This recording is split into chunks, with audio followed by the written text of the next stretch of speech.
Ito yung mga files ng mga batang nawawala sa Boys Town.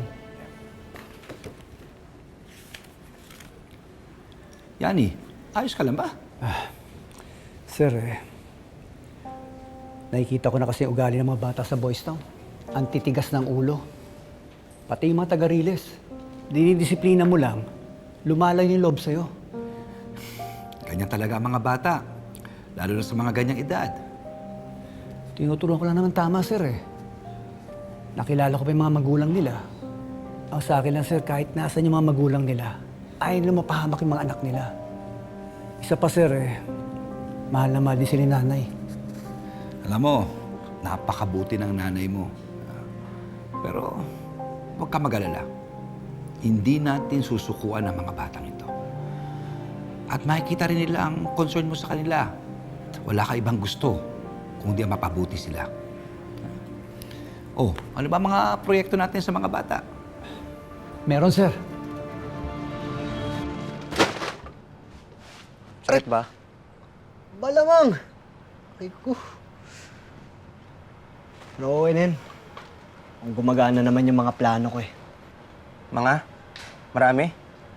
Kala ko gusto mo na magpasaksak Siyempre, kailangan advance tayo mag-isip, di ba? Bukod sa mukhang papapasukin na nila Sob sa grupo nila, mabuti nang hindi nasaksak ni Sig si Sob.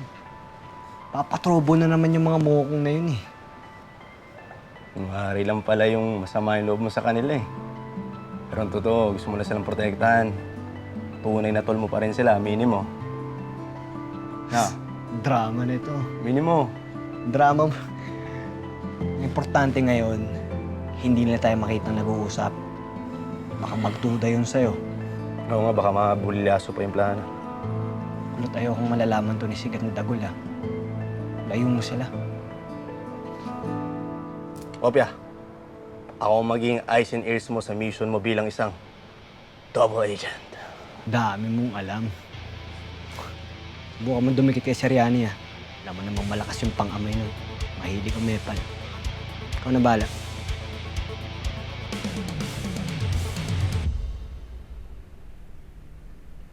Hindi na nakakauwi mga batang yan pagkatapos palabasin dito, ma'am. May ginawa ba kayo para alamin kung saan sila napupunta? Well, sinubukan silang hanapin ng mga tao ko, pero wala Mahirap hanapin ng mga taong ayaw magpakita. Isa pa, hindi na namin hawak ang mangyayari sa kanila paglabas nila dito. Paano kung may kinalaman ng mga tao niya, ma'am? May tiwala ka pa ba sa kanilang lahat?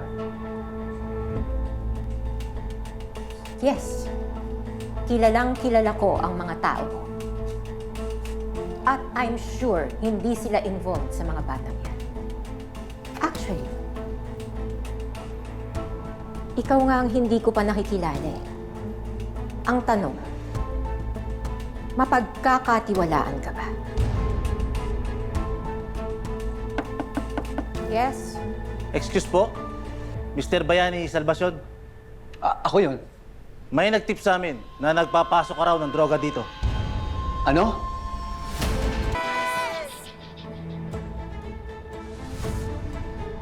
Madam, negative!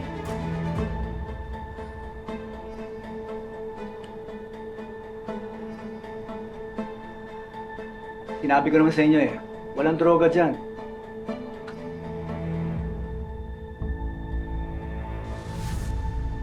Nakakuha niyo rin. Maglilinis lang ako, sir. Gusto niyo, Maestro, nabutan kasi namin si Sir Berel kanina. Baka kasi binuksan tong locker niyo.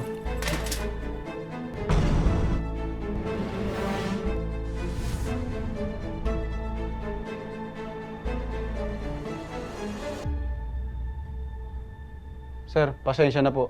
Mukhang malintip ang dumating sa amin. Sigurado kayo. Tinignan niyo yung mga sulok-sulok ng locker niya. Wala nga. I doubt it naman na may drugs talaga tong si Yani. Parang wala naman sa itsura niya na gumagamit. Kung pinenta niya, pa siya magiging supplier ng mga drugs sa mga bata. Sir, baka maling locker room hinahanapan nyo. Itong locker room ni Berhel, baka may makita kayo dyan. Walang droga ang locker ko. Ikaw, ayoko yung tono mo, ang tagal-tagal ko na rito. Hindi ako gumawa ng kalokohan. Kaya ayusin mo ang pananalita mo, ha? I agree. May tiwala ako kay Verhel. Pasensya na kayo at salamat sa pagpunta. Baka mali lang talaga ang info na natanggap ninyo. Pasensya na rin po. Sige po. Tutuloy na po kami. Maraming salamat po. Alis na po Salamat. kami. Tuloy na po kami. Salamat po.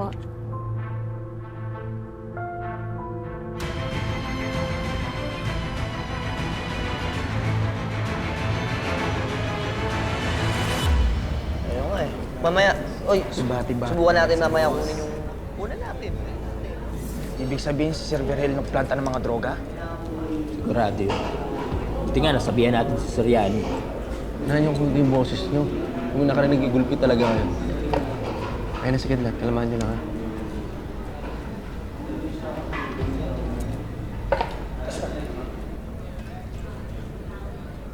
Hoy, Kidlat! Tara! Buka dito, tira! Usog kayo, usog. Open natin yung tropa natin. Usog. Kidlat! Ito ka.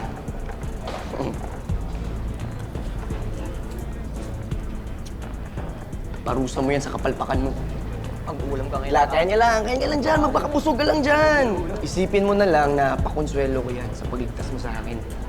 At isa pa, kailangan mo magpalakas. Bakit? Bakit? Bakit ano ba akala mo? Madali ang pagsali dito sa grupo namin? Dapat patunayan mo muna na handa ka na talaga. So naman, meron pa ba ang dapat patunayan? Kidlat, siyempre. Kailangan mo muna dumaan sa initiation. Initiation?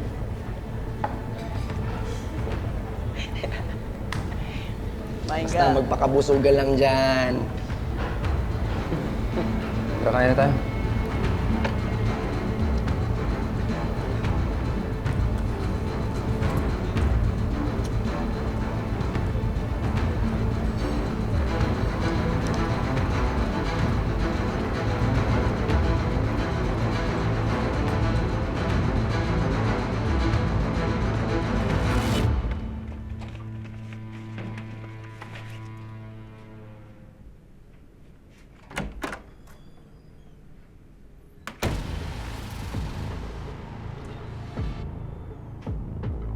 Anong hinahanap mo dyan?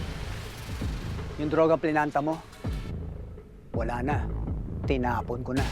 Pinagsasabi mong plinanta. Eh kanina para sigurado ka eh. Na may makikita yung mga pulis dyan. At alam mo kung saan sulok hahanapin.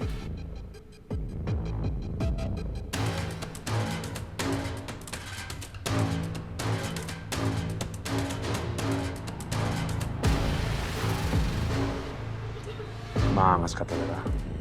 Kapapasok mo lang dito, kaya mo kung sino pa. Wala kang respeto. Wala talaga akong respeto sa mga taong katulad mo. Patalikod kong tumira. Subukan mo na harapan.